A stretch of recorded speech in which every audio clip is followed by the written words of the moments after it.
Сәлеметсіздерме, баршаңызға қайырлы күн.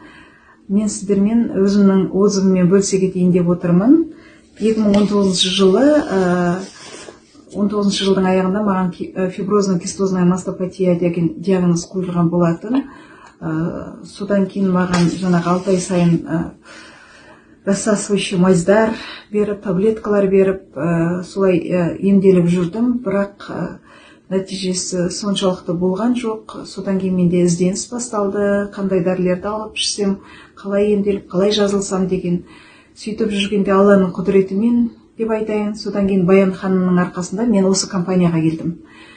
Осы компанияға келіп, тіркеліп, осындағы білікті дәрігерлерден кеңес алып, жаңағы витамарин А+, витамарин В+-ті және йодим хелпті алып іше бастадым.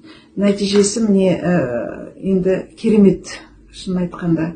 Қазір омырауымның жаңағы ауырғаны басылды, қолтығымның астынан тартып ауырып тұратын еді, ол да басылды, қолымды емін-еркін көтере алатындай жағдайға, дәрежеге келдім. Одан кейін менде тағы да Аллаға шүкір деп айтайын, керемет бір нәтиже. Ол мен өмір бойы очки таққан адаммын. Қазір очкисіз оқимын, очкисіз жазамын.